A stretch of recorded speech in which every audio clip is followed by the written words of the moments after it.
Good morning, everybody. We may have a few more people joining us in a few moments, but obviously as we're just slightly over 10 o'clock, I'd like to get started. So hello and welcome to our Opera 3 Forgotten Functionality course for Pegasus Opera 3. The aim of today is to really go through some of the areas of the system that people maybe don't utilise as much as they should. For example, easy ways of emailing statements and remittances, making purchase ledger payments, the cash book matching and POP order satisfier, just some examples of those. For those of you who don't know, my name's Rachel Gray. I'm the Technical Services Manager here at HBP, and I've been here for 10 years working on the Pegasus desk as well. So hopefully we'll get a few questions answered today, as well as refining some of those processes that you may already use. Now, just as a reminder, there is a chat facility as the mute option is on hold on this webinar. So if anybody has any questions, feel free to post those in the chat today, and I will answer those as soon as they're seen. So the first area I'd like to start off on is the emailing statements and remittances. Now that uses the system automatically to email a specific contact in the sales ledger, the statements and obviously the contacts in the purchase ledger, the remittance advices automatically from the system in one batch. Now, in order to set this up, the first thing we need to do is we'll have a look at statements and we'll have a look at the sales processing screen. Now, straight away on the front screen, we have an account contact email address and also an order contact email address. So the account contact email is used for invoicing and statements, whereas the order contact is used for the deliveries and the orders. So it's the account contact we're going to focus today. So one of the first prerequisites to set up the email statements is to ensure we've got a valid email address in this box for the account contact. The account contact name can also be populated as well. There is a character limit. However, if there are two short email addresses, you can use a semicolon and also add a further email address into that box. Once you've then added the email address, we then need to save the record. And from there, if we go into action and options, just double checking all of the areas here are available and that we do want statements to be created, which is the print statement box here. Now, if that is grayed out, it's because in this case we're using a profile that's set up in the system. Now, it might be that your profile may not have this box on. You can tick the use custom profile, of which you can see all those boxes then come available. And this is where, just as a refresher, your currency is set for the customer. If there is a default bank account, that is set in here, as well as the VAT code, and also potentially a different control account for the customer as well. And that's often used in times where the currency is different. Once you've changed those options, I'm going to switch mine back to the standard profile and select OK. We can then go to action and terms. Now in here we have our email area, and as you can see there's many other options in here other than statements, but for this option I'm going to tick the statements, and what I'm saying is that for this account I wish statements to be emailed. You do have options for pro formas, invoices and credit notes on this account, and that's for it to default to the email address, so they're not an automatic batch, but when publishing those designs it will automatically default to the email tab in order to send those out. Once my email statement is selected, I'm going to select OK, and I'm going to save that record. And it might be that we do the next record as well. So again, on our new record, confirming we have a valid email address.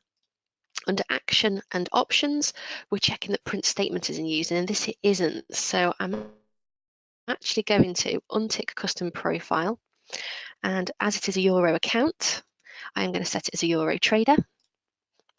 And then under action and terms, we're going to select that statements are available as well and save the record. So from that point, it does show you that it's not every single account that needs to have the email functionality switched on. So if there are those customers that do wish to receive their statements via post, that is not a problem at all. They can be separated, so you can add those options to any account that you are using. Once that's been created, within our debtors reports, we then have statements. So on our front screen, the sequence is purely the order in which they'll be printed. So we've got account, region, territory or type.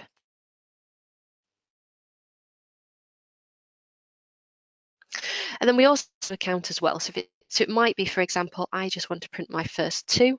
What I am going to do is do them all. Do have some extra options here as well. Now, suppress debt is if current. So if the debtor's value is only in the current period, it will mean that won't show on the statement.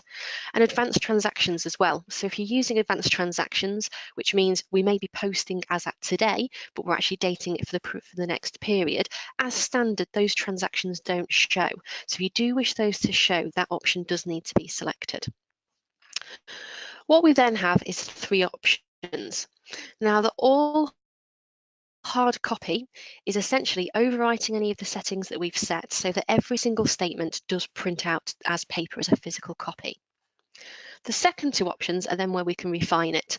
So hard copy only will specifically only print the statements where those options we've just set on our two customers are not set. So those that we haven't defined any email addresses and settings.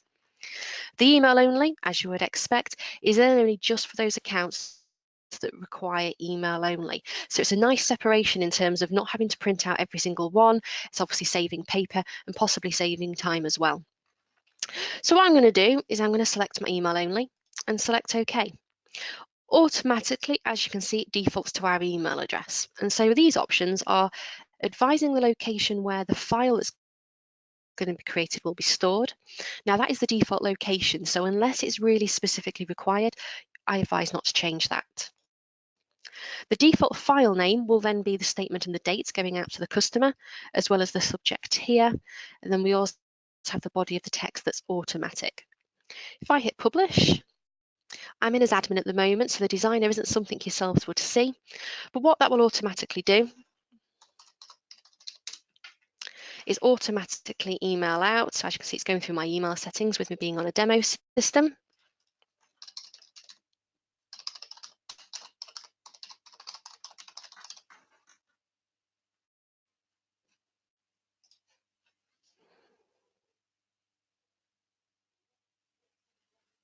And unfortunately, because I apologise for that, my settings are not enabled. It has closed Opera because it can't automatically switch to the next routine. But what that will do is, obviously with Outlook not enabled on this PC, it will email those statements automatically. Now those statements do still use mapping, so therefore what it's going to do is going to send the statements out as the physical email profile that is logged onto the PC where these statements are run from.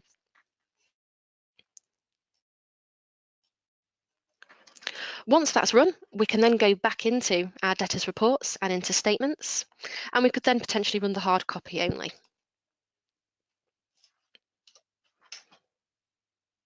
What this will do is print out in our design all of those accounts that don't have the email setting. So as you can see, our Adams Light Engineering is not one of those.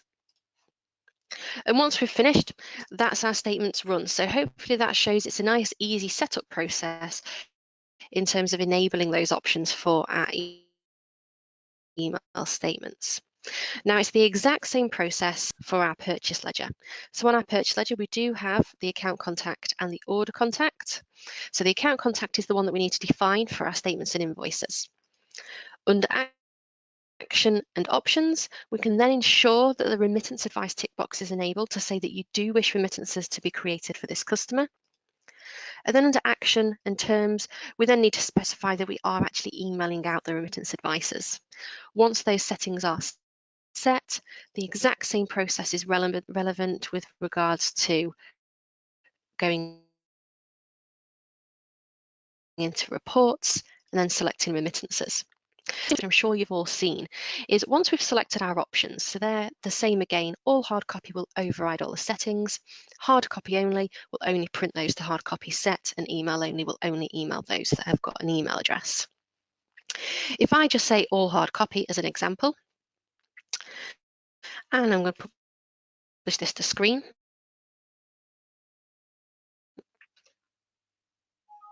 what we will get is, and that's because remittances will clear down each time they use so that only the latest transactions are showing on the remittance advices. So I would only recommend to select yes once you are happy that all the emails have sent out and there aren't any additional copies of anything that you needed to print.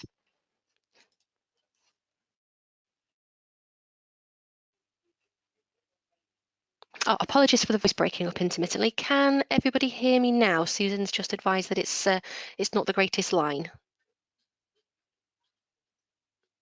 If there are any problems with the sound going forward, please do let me know, and I will amend some of the settings on here. So on my remittances, I am going to say yes to being successful. And once we close out, that will mean that that report and remittance layout no longer prints for those transactions. So that's emailing our remittances and statements. So the next is then making purchase ledger payments. And what we've found as well is it's possibly not an area of the system that's used very often. Now, the payments process within the purchase ledger allows us to run a number of routines when it comes to ensuring that we are selecting the right payments and seeing what is available. Now, if we actually just have a look under utilities and set options, we can see here we have an option for accounting periods. So this is based on, are we actually running our accounting periods on monthly, 7 days, 14 days, 28 or 30? And that defines how it actually breaks down when invoices are due based on monthly or 7 days or 14 days, and then using the payment terms in with that as well. I'm going to keep that for monthly, and it's just a note to bear in mind that that function is there if you are using slightly different accounting periods. Once we're then on the system, so within the purchase ledger, what the system will look at is based on the terms. So for example, here we are a number of days after our invoice, and we're 30 days after the date of invoice. That will actually allow the system under payments and suggested payments to advise all of those areas of the system that are ready to be paid based on the payment terms. So as we can see on here, based on the bank accounts you're also using as well. So that's the default bank account selected for each ledger account. You can choose to specify one or all of them. Now, I know in my system, the main account is the default, so that's where all of my payments go as standard that I'm going to be looking at today. So I'm going to keep my main current account set. We then have processing date. So that is also going to then look at, based on today's date, what invoices are due for payment. So if you are wanting to look in the future, I would always advise to slightly increase that date potentially.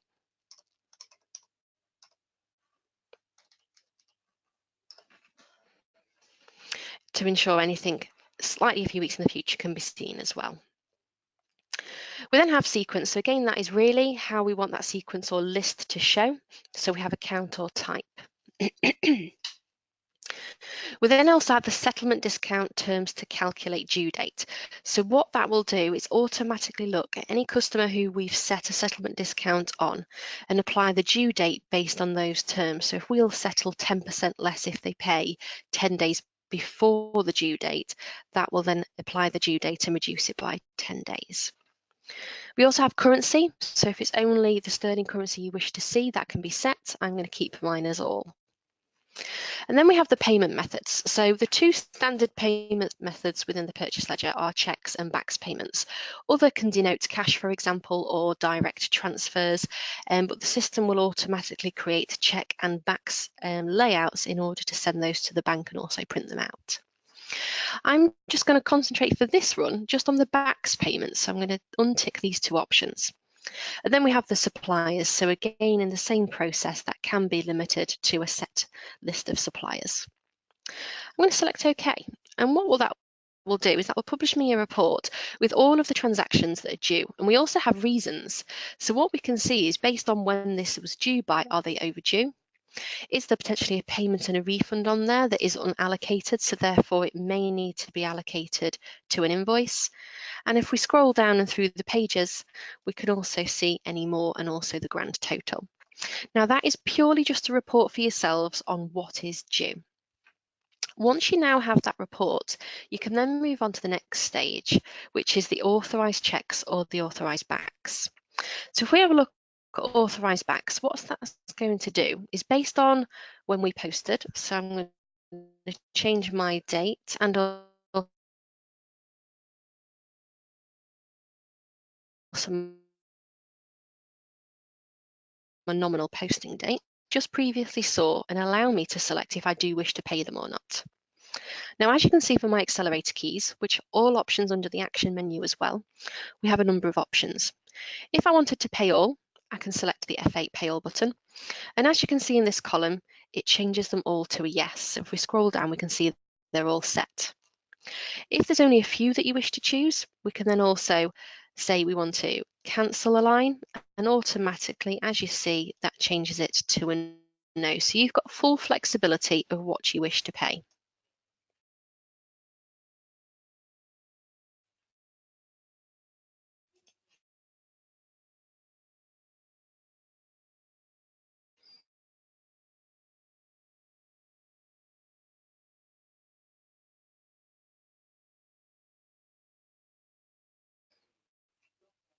Ledger accounts within the purchase ledger also. So back into payments, once I've authorized my backs, I then may want to create my backs file. Now, before we go forward, as you can see on the backs file, it's automatically set to HSBC. Now, that's because of my default settings, which are found within the purchase ledger utilities and set options. In here, Pegasus has a number of different backs layouts available to choose from, and these are all defined by Pegasus with the relevant banks, so they're fully compliant with the banks and the links that are required. The later ones are the standard 18 that many new banks do use, and I'm going to change mine to standard 18 and select OK. If I then go back into payments and create backs file, we can now see my backs payment software has changed. We can also see the bank account that we're going to post these payments to, and we can also see the value date. If I select OK, because of my settings, it requires an ID. And there we have all of the backs files and the backs listings that we selected to authorize available to add. Now, it might be at this point, because as we know it does happen, we may need to cancel one of these payments. So while we're on here, we do have the option to highlight the line, and as you can see under our accelerator key, which is again an example of what's under the action menu, the option to untick or delete. What the untick will do is the untick clear all will set them all as no, which then allows you to use the space bar as we can to go down and specifically select those you wish to include in this backs file. Now, if I click this again and we say we want to see yes, it may well be that one of these payments just should not be on the system. And at that point, you can use the F4 delete. Let me untick that before we do. Now, what that will do is that's going to completely remove it off this backs file. So therefore, it's no longer going to show as available. And that would mean it would possibly be a manual payment you then need to post if it comes up in a few months or a few weeks that then is due for payment. I'm going to say OK to my list now and say yes to create the backs file. Now, what that will have done is within the background of Opera,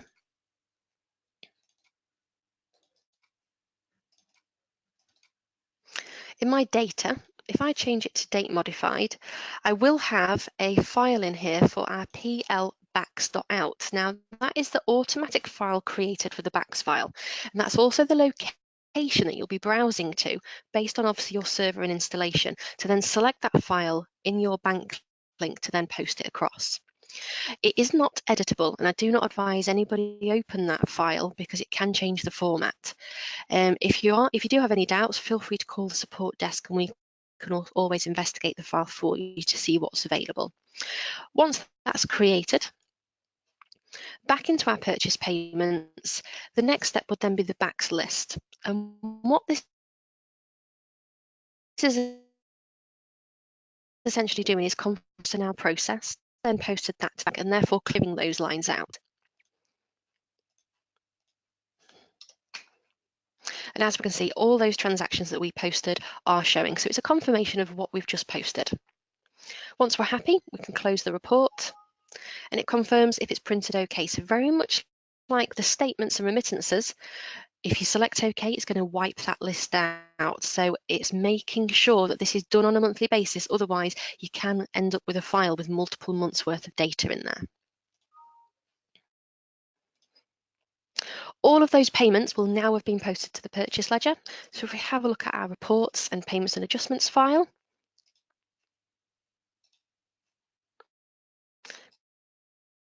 can have a look at today's transactions.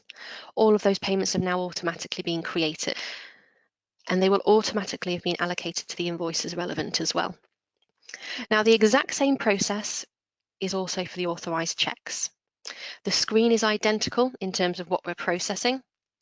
The slight difference is in how we want to print the checks. So these designs can be changed based on the requirements of yourselves. So potentially your check format, if you have a printer that will allow you to print onto those checks automatically.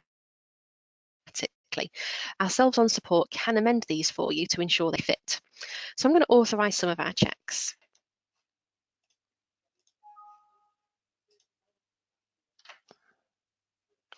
And under our payments, we can then go to our print checks. Now I'm going to untick some of these because I also want to have a look at the check and remittance options as well. So we'll pay the bottom two. It allows us to print an alignment check because obviously we don't want to be wasting any checks on an incorrect print. So I would always advise, if you are running a batch through the printer, that this is selected to allow you to confirm that it will print successfully. At my point, as I'll be printing it to a file, I'm going to say no. It confirms what our first check number is of this batch. Select OK, and I'm going to publish mine to screen. So what it'll automatically do, and again, we can amend this format and also the breakpoints in it, is it'll print out those checks with the relevant information. If we say yes to print OK, it then clears those out of the system. Now that same process could be run with a remittance at the same time. So if we have like our print checks and remittances, again, I now have the 3 transactions previously available.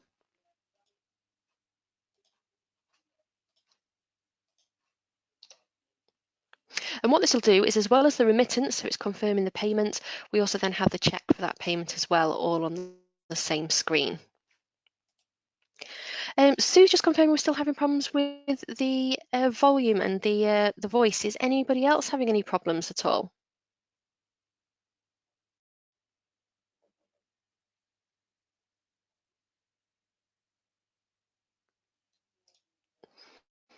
Okay, if you can bear with me just a moment, I'm just going to change a few settings and see if we can get that sorted.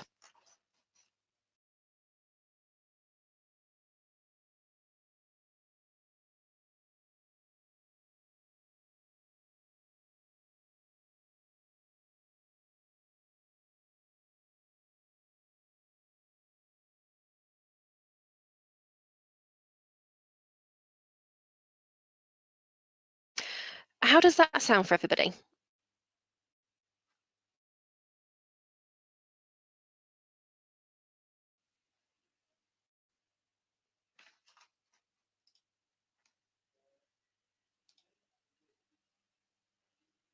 Great, well, we will continue on. Appreciate the feedback. So if anybody has missed anything, just let me know and I will go. Right, so going forward then, so just a recap. So this is then printing our statements and remittance. So the remittances are now printed, and we can see at the bottom of the remittance, it's also printing the check. So depending on how your stationery is set up, that will allow it to run as required. Once we've printed those, we can then close the report. And again, we get the same option, has the print been successful? And again, if you say yes, it will clear those payments down so they do not appear on the same routine on the next time. And that is the key point, is ensuring that if you are selecting yes, it is due to you being ready to clear down those so they're not available on the next report.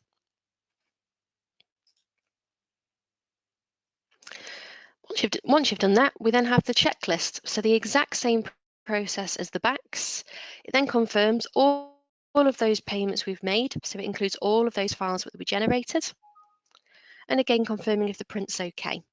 Now, again, at this point, please confirm that everything has printed successfully, all of the backs. If you are running the backs, print has gone through successfully before you clear them out, because this is the final stage that is going to post these payments onto the ledgers successfully.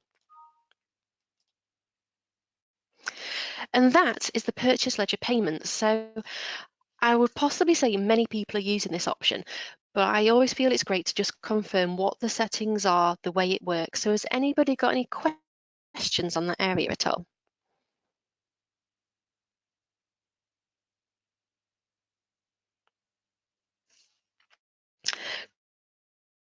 Great. Well, what we'll do then is we'll then move on to the cash book match. These two options are very much housekeeping in terms of if we've got transactions we don't want to appear on our reconciliations and progress onto invoices, it allows us to clear them down.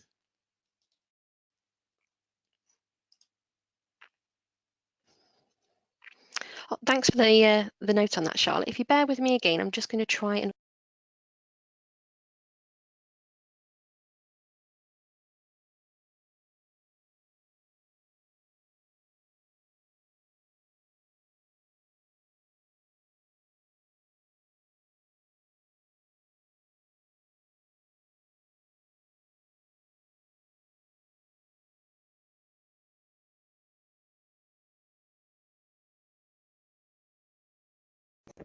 Hi, I've just changed a few more things again there, so thank you very much for bearing with me on that.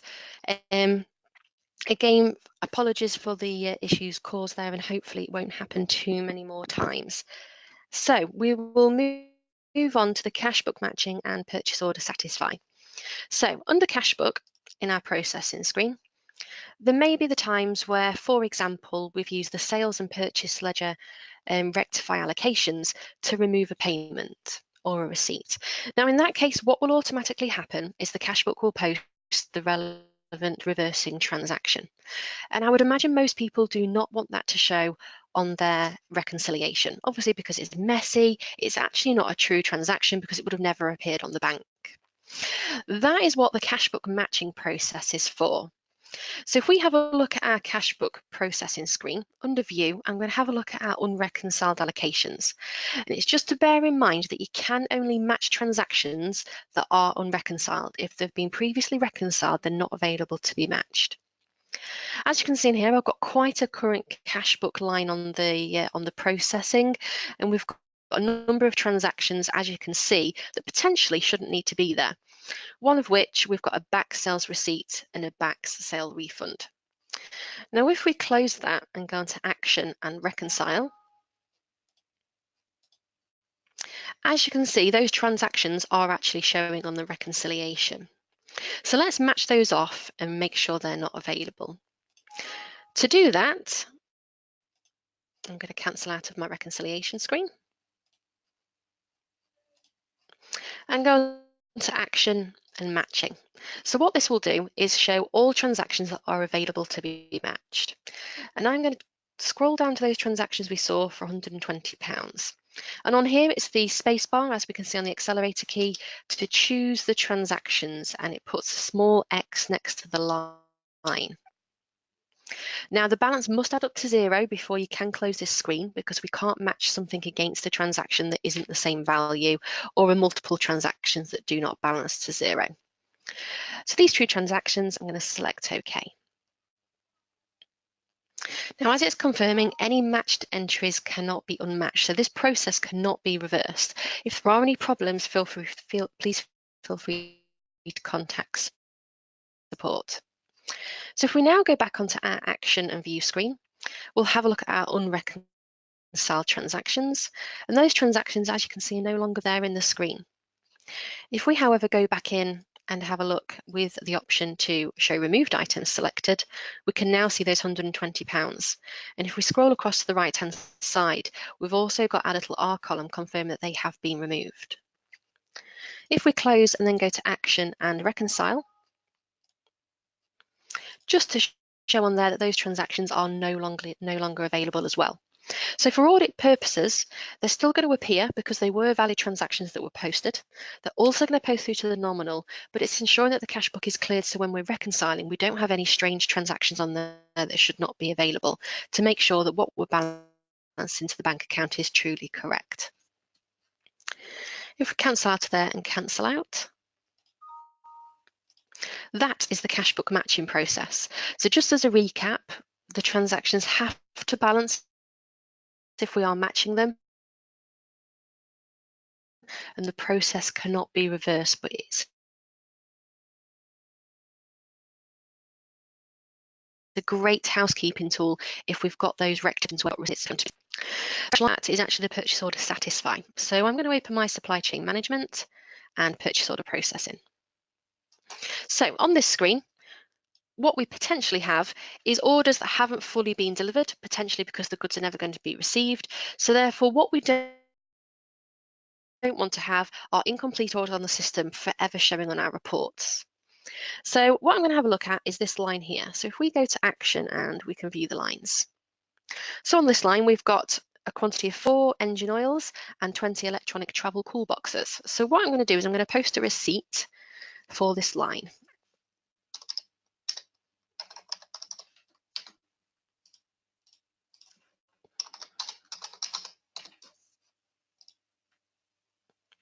And I'm actually going to deliver only a part quantity. So I'm going to have all 4 of the engine oil options, but I'm only going to say we're going to receive 8 of the cool boxes. Now, automatically, it'll actually ask, is this line complete? And so at this point in time, it may well be I'm expecting the other 2. So I'm going to say no to that and then select OK.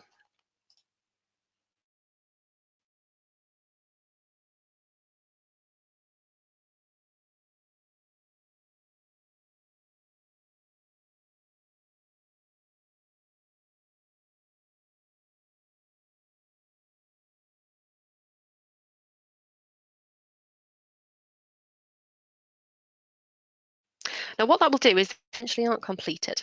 So we can see on ours, if we have a look at our system, so we've got our engine oil 10 litres on a different purchase order, as well as our electric travel cool box on a different purchase order. So all of the purchase orders that are currently outstanding are showing on this list. Now we can see on here if there's an X in it that it has been delivered, and also if it's at the invoice stage where the PIR has been posted. So it might well be for the total of our electric travel cool boxes, I am not going to be delivering any more. So I can actually select that as delivered and also confirm that line as invoiced. So POR 384, we can also do the same to the invoice at here, the engine oil 10 litres.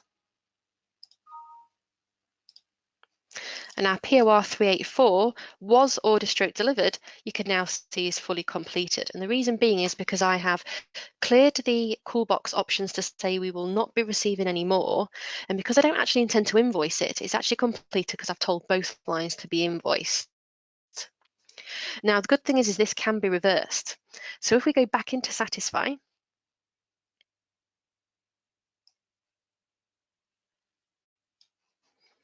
if we have got a line on here where it has been delivered, we can remove that delivery. The same as if we have got them on PIR, the PIR matching is in place. We can't remove it if it is in the PIR line, but again, if it hasn't been delivered, we can remove that delivery. Select OK and update the purchase order lines. Now, really what this routine is for is to, again, housekeeping. So if we've got lines that we're never going to receive the full goods for, so we have no intention to deliver, and we have no intention to invoice, selecting that will complete the line. And the reason being is because then if we want to clear down this module using our reorganize routine, it will only look at lines that have been fully completed. Therefore, it won't remove any that are part delivered. So it's a great routine, maybe 6 to 12 months, to look through the system at older transactions that are not set to fully completed to actually see if you are ever intending to deliver or invoice those. Questions on that purchase order satisfy screen at all?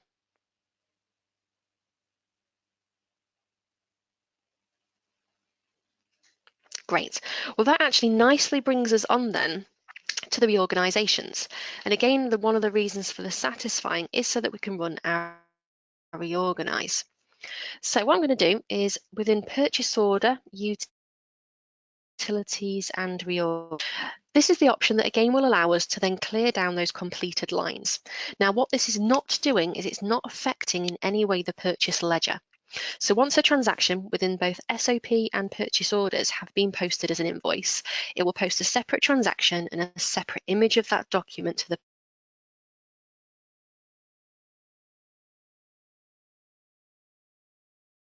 purchase and sales ledger. But the purchase order and sales order processing areas can get quite data heavy because of the amount of information that's on there from creating the original transaction. So this is a great routine to speed up processing if there's a lot of historical data in these two modules. So before I actually go along on there,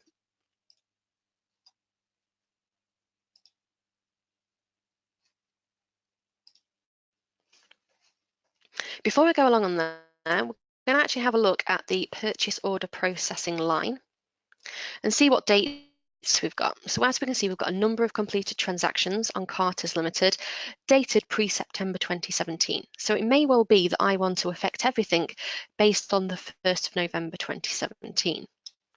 Now what that will do is it will remove all of the lines before that date and keep anything that hasn't been fully completed. If we go into purchase orders, utilities and reorganize, I'm going to set my date as the 1st of November 2017. And my reorganize is completed successfully. Now with this being the demonstration data, it's quite small data. So if you are a large processing company with a number of transactions in this area, the reorganize can take a while to run through. So I would recommend that it's done potentially towards the end of the day and always after a backup has been run. Now on that process as well, all users do need to be out of the system. So as we can see now in our system, we no longer have any completed lines dated pre-November. So we've got delivered and we've got invoiced, and on here where it's completed, the issue will be is that the PIR has not been fully completed. So it's only showing lines that have physically something outstanding, and all those previous lines have been cleared up. So it's a very quick way of running a routine on the system to clear down transactions. Now the same process on sales order processing reorganize, but what we have is a few extra options. So as well as having our from and to account and also delete transactions prior to, we have 3 different options.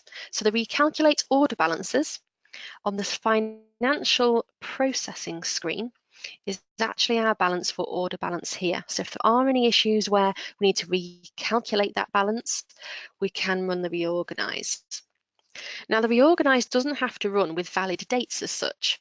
So if we go back into supply chain management, utilities and reorganize, it may well be that I set my date to something that would never hold any transactions, so back to potentially 2000, but that still allows me to then recalculate my order balances.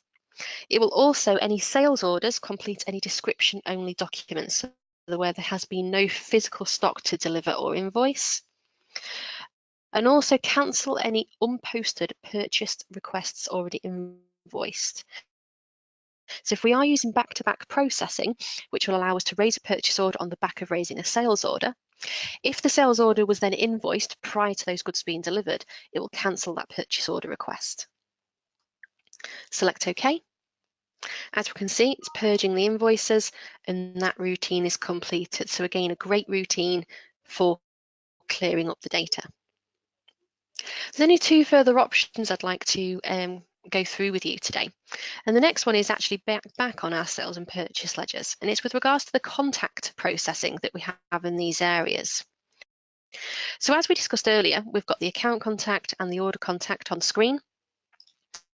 But within Action, we've got an option called Contacts. And what this allows us to do is really keep an address book of any other contacts for the accounts that you wish to know about, and also potentially a few attributes that might be useful knowing, possibly for the prospecting and opportunity process. So automatically, our order contact and account contact are transferred through. But we also have another contact in here, Josephine Walters, who is a completely different contact and it's classed as other.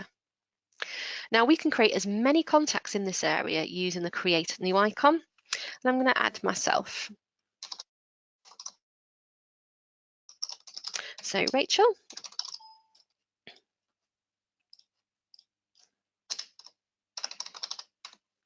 my title,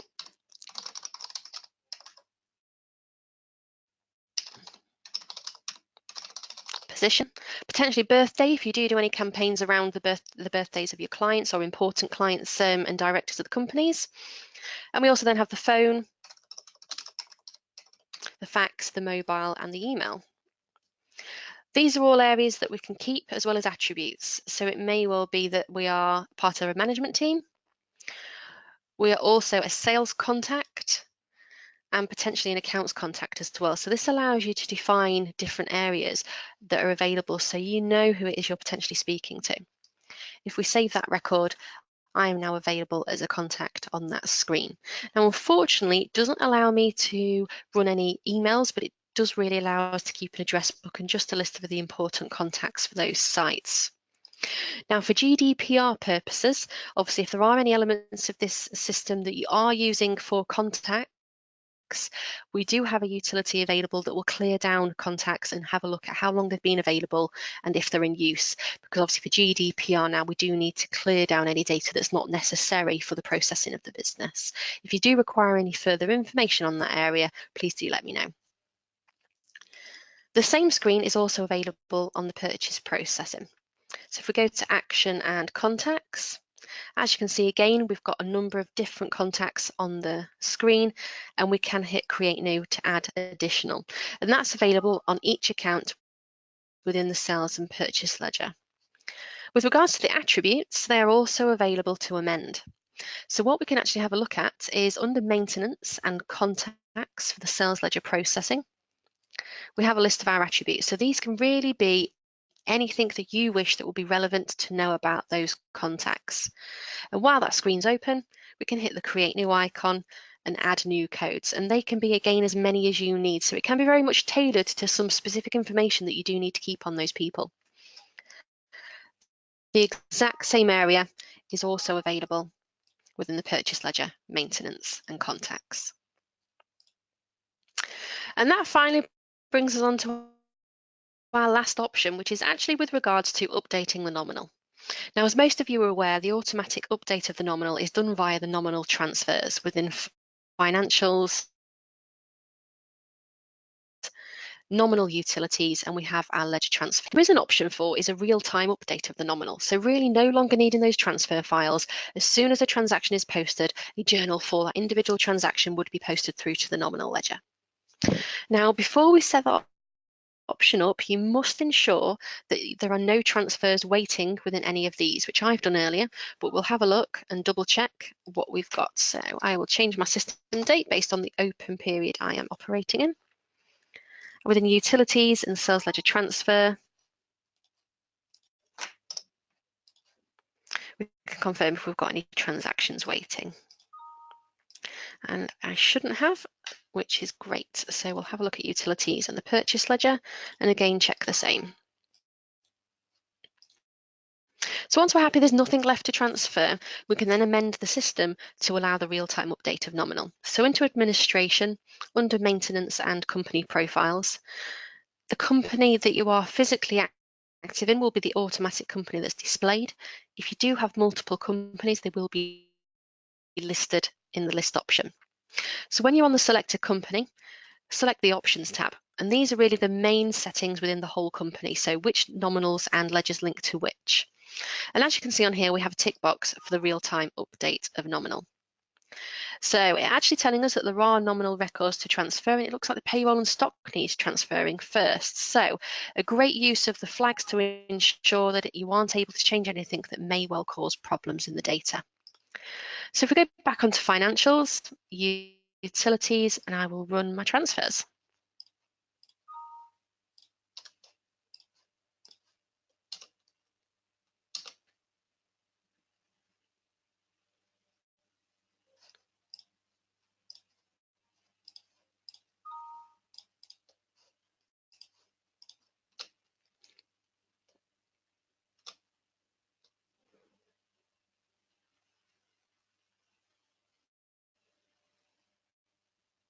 So all the journals are now being posted, the nominal has been fully updated, and because I've got open period accounting switched on this system, it's actually allowing me to post my future journals as well to all of the open periods I have available. So now we've changed those settings back into administration, maintenance and company profiles, ensuring you're on the correct company. We then go to options and tick the real-time update of nominal and select save.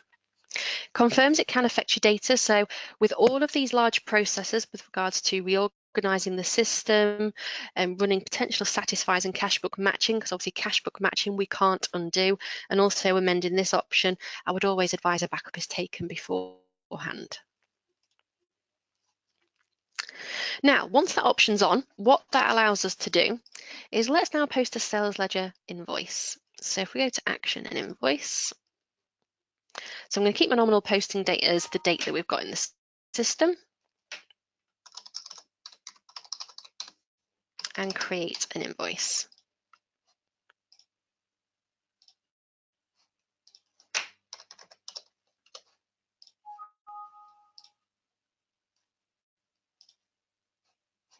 So if we have a look at our view, our invoice will now have been posted.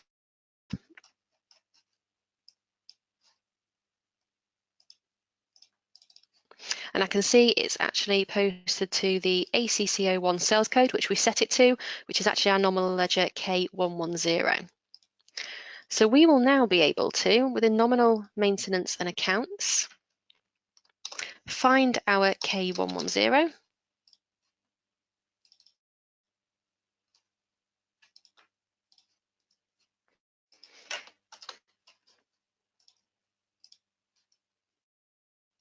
In period 11, and we have our automatic journals being posted. So it automatically goes through straight away, and we can also in reports and audit trail also have a look at anything that's come through. So if we have a look at our source module, so the sales ledger,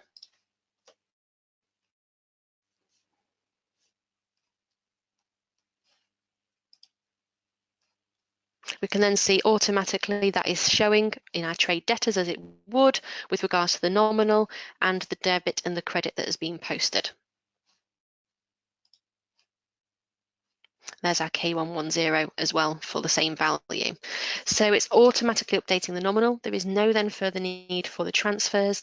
So if you do wish everything to hit the nominal straight away, that is certainly an option that is available. And if you would like any assistance or any information further on that topic, please feel free to get in contact or contact our support desk. So thank you very much for staying on board today. Apologies for the sound issues. I hope they weren't too troublesome. I will review the recording of this webinar as well and make sure it's sent out to yourselves if you do need any information. Is there any questions from anybody at all?